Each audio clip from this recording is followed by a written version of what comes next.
Hello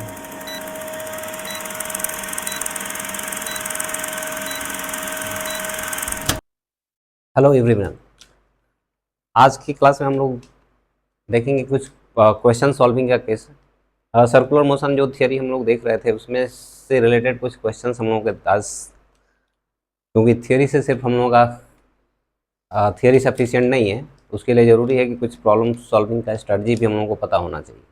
तो आज के वीडियो में हम लोग यही देख रहे हैं, कुछ क्वेश्चन सॉल्विंग, जिसमें फर्स्ट प्रॉब्लम हम लोगों का ये है कि यहाँ पर कोई पार्टिकल है जो कि सर्कल के अलॉन्ग मूव कर रहा है और जिसका रेडियस सर्कल का आर है। बोला गया है कि ये जो पॉइंट ओ है, पार्टिकल ओ पॉइंट के रेस्पेक्ट में जो भी दिख रहा है, ये रेडियस, दिस इज आर।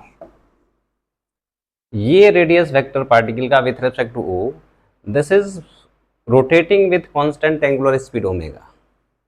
उस समय इस पार्टिकल का वेलोसिटी कितना है ये हम लोगों को पता करना है। तो ये थियरी में हमने कवर किया था कि अगर हम लोगों का ये ओमेगा है तो ये वाला रेडियस वेक्टर 2 ओमेगा से रोटेट कर रहा होगा। कैसे? तो अगर हम लोग कह लें कि ये एंगल थीटा है तो ये रेडियस भी आ रही है और ये रेडियस भी आ रही है, तो इसके सामने का एंगल थीटा अगर है तो इसके सामने का एंगल ये वाला भी कितना होगा? थीटा ही होगा, क्योंकि ये सेम लेंथ और ये भी सेम लेंथ है, तो ये दोनों एंगल हम लोगों का सेम हो गया। और ये एंगल अगर थीटा थीटा है तो इस वाले ट्राइंगल का ये एक्सटीरियर एंगल 2 थीटा हो गया। तो 2 थीटा जिस रेट से बदल रहा होगा वो हम लोगों का इस CP का एंगुलर स्पीड देगा, और ये थीटा जिस रेट से चेंज हो रहा होगा वो हम लोगों का ओमेगा दे रहा होगा। तो इसको अगर हम लोग मान लें कि इसका एंगुलर स्पीड हम लोगों का ओमेगा डैश,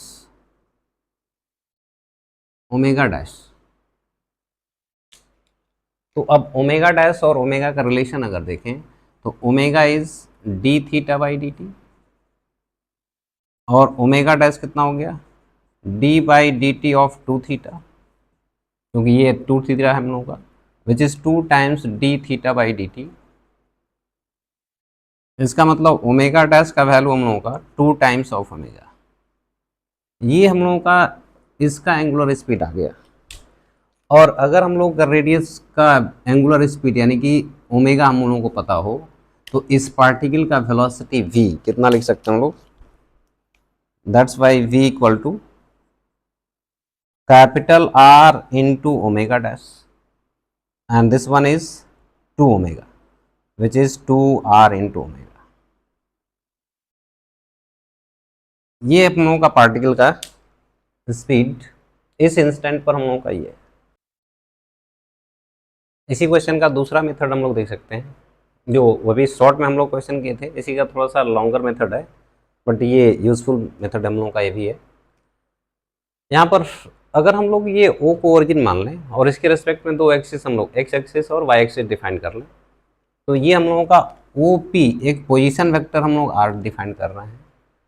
इस पोजीशन वेक्टर जिस रेट से चेंज होगा वही हम लोगों का इसका वेलोसिटी देगा।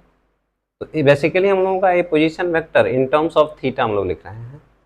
तो इस ओ पी डिस्टेंस जो दिख रहा है हम लोगों का, जिसका पोजीशन वेक्टर आर यानी मैग्नीट्यूड इसका आर है, इसका वैल्यू अगर लिखें तो यहाँ से यहाँ परपेंडिकुलर ड्रॉप किए तो ये हम लोगों का एक राइट एंगल ट्रायंगल, जिसमें ये वाला हम लोगों का राइट एंगल है, तो ये वाला जो कंपोनेंट होगा ये आर है रेडियस, तो this one is R cos theta.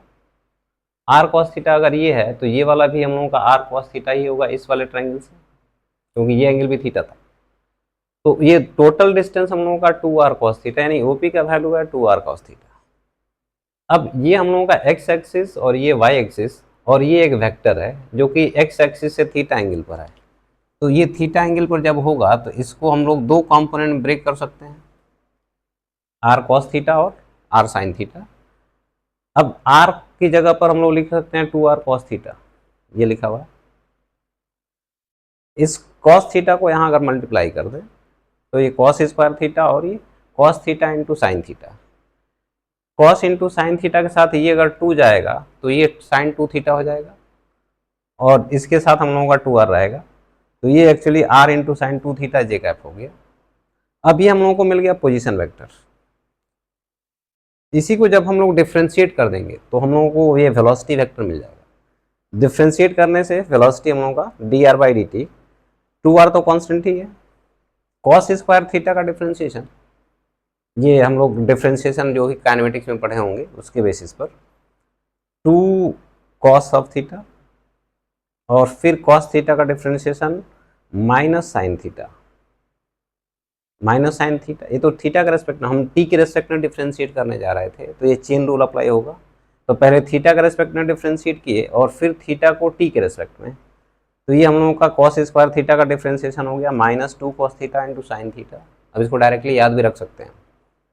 और फिर थीटा का डिफ्रेंशिएशन टी के रेस्पेक्ट में, तो D theta by D T, और ये आई का एज इट इज। फिर साइन टू थीटा का डिफ्रेंशिएशन कॉस टू थीटा और कॉस टू थीटा, फिर टू थीटा का थीटा बाई डी टी, और D theta by D T क्या था, ये थीटा जिस रेट से चेंज होगा वही हमारा D theta by D T, यानी कि इसका एंगुलर स्पीड, ये एंगुलर स्पीड दिया हुआ था हम लोगों का, इस ओपी जो लाइन है इसका एंगुलर स्पीड हमको दे रखा था ओमेगा, यानी कि D theta by D T का वैल्यू ओमेगा है। तो ये D theta by D T दोनों जगह ओमेगा अगर पुट कर दें तो ये हम लोगों का two R omega into sine two theta, क्योंकि ये two sine theta cos theta जो भी था ये साइन टू थीटा हो गया, तो ये हम लोगों का, और ये टू कॉस टू थीटा और ये टू यहाँ आ गया, तो two R cos two theta into D theta by D T which is omega, तो ये two R omega into cos two theta हो गया। तो ये वेलोसिटी वेक्टर हम लोगों का टू आर ओमेगा कॉमन हो गया, minus sine two theta i cap plus cos two theta j cap. अब इसका मैग्नीट्यूड अगर निकालें तो इस वेक्टर का मैग्नीट्यूड, ये तो कॉन्स्टेंट टर्म है ही है, इसका magnitude sine square two theta plus cos square two theta under root and this is 1, इसलिए हम लोगों का वेलोसिटी का मैग्नीट्यूड यहाँ से, this magnitude velocity is v equal to two r into omega. ये another question which is very common question and frequently asked question. तो इसको हम लोगों का इसमें दिया गया है कि एक पार्टिकल सर्कल पे घूम रहा है किसी इंस्टेंट ऑफ टाइम t पर, इसका सेंट्रीपिटल एक्सेलरेशन का वैल्यू ये दिया गया है, this k is constant where r is this radius and this t is time. किसी इंस्टेंट ऑफ टाइम पर ये हम लोगों का सेंट्रीपिटल एक्सेलरेशन है, और उसके बाद इसमें कुछ वेलोसिटी कितना है या उसका टोटल एक्सेलरेशन कितना है, टेंजेंशियल एक्सेलरेशन कितना है, ये सब हम लोगों को इसमें कैलकुलेट करना है। तो यहाँ से अगर हम लोग देखें तो टेंजेंशियल एक्सेलरेशन वेलोसिटी कैसे आएगा, तो हम लोग जानते हैं कि सेंट्रीपिटल एक्सेलरेशन इस इंस्टेंट पे अगर मान लेते हैं वेलोसिटी v है, तो हम लोग का सेंट्रीपिटल एक्सेलरेशन का वैल्यू होता है v square by R, and this is equal to k square r into T square.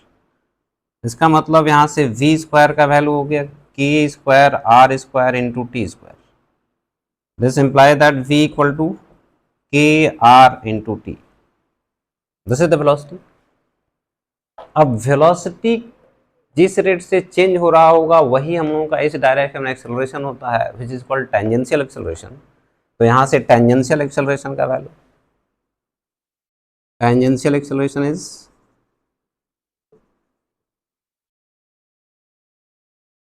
at equal to D V by D T. अब इसको डिफ्रेंशिएट कर देंगे तो के आर तो कांस्टेंट हो गया और टी का डिफ्रेंशिएशन हम लोगों का 1, तो ये हो गया tangential acceleration which is a constant acceleration, क्योंकि इसमें टी का टर्म नहीं है। टोटल एक्सेलरेशन अगर पूछ ले, total acceleration is A equal to under root tangential acceleration और हम लोगों का ये सेंट्रीपिटल एक्सेलरेशन, इस डायरेक्शन में हम लोगों का टेंजेंशियल और सेंट्रीपिटल और टेंजेंशियल इन दोनों का रिजल्टेंट हम लोगों का ये टोटल एक्सेलरेशन होता है, और ये कितना एंगल बनाता है ये भी हम लोग फाइंड आउट कर सकते हैं। Let us suppose this is 5, तो टेंजेंशियल और सेंट्रीपिटल इन दोनों को स्क्वायर करके ऐड करते हैं हम लोग, सेंट्रीपिटल एक्सेलरेशन हम लोगों का यहाँ दिया हुआ था which is k square r into T square whole square plus this is k into R square under root K R यहाँ से के स्क्वायर आर स्क्वायर, यहाँ पर भी K square K to the power 4 R square T to the power 4 प्लस K square R square. K square R square यहाँ से भी कॉमन हो सकता है, तो ये रूट के बाहर हम लोगों का के इंटू आर, और यहाँ पर बचेगा K square into T to the power 4 प्लस 1। This is the total acceleration at this instant. अब ये एंगल कितना बन रहा था, इसका वैल्यू अगर कैलकुलेट करेंगे, I should rub this, यहाँ पर tan फाई, ये angle tan phi equal to, ये सेंटिपिटल एक्सेलरेशन को बता रहा है और ये टेंजेंशियल, तो centripetal acceleration by tangential acceleration. Centripetal acceleration का value k square r into T square and this one is k into r, r r cancel, k into T square, मतलब tan phi का value k into T square. यहाँ से phi हम लोगों का, अब phi का वैल्यू हम लोग लिख सकते हैं tan inverse,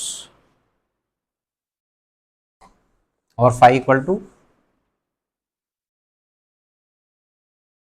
tan inverse K T square. अब इसी में अगर हम लोगों का पूछ लेता है कि किस टाइम पर ये दोनों एक्सेलरेशन इक्वल है, तो ये दोनों एक्सेलरेशन एक्चुअली हम लोग सॉल्व कर ही चुके हैं, तो इन दोनों को इक्वेट कर देते हैं, या ये दोनों इक्वेट होने का मतलब ये है कि tan फाई का वैल्यू, यहाँ से ये दोनों एक्सेलरेशन बराबर होने का मतलब है कि tan फाई का वैल्यू 1, तो tan फाई 1 हो गया। if AC equal to AT, this imply that K square R into T square and this is equal to K into R। तो यहाँ से T का वैल्यू हम लोगों का, और T square is 1 by K, और T equal to 1 by root K. इतने टाइम बाद हम लोगों का दोनों एक्सेलरेशन, सेंट्रिपिटल और टेंजेंशियल एक्सेलरेशन हम लोगों का दोनों इक्वल हो जाएगा।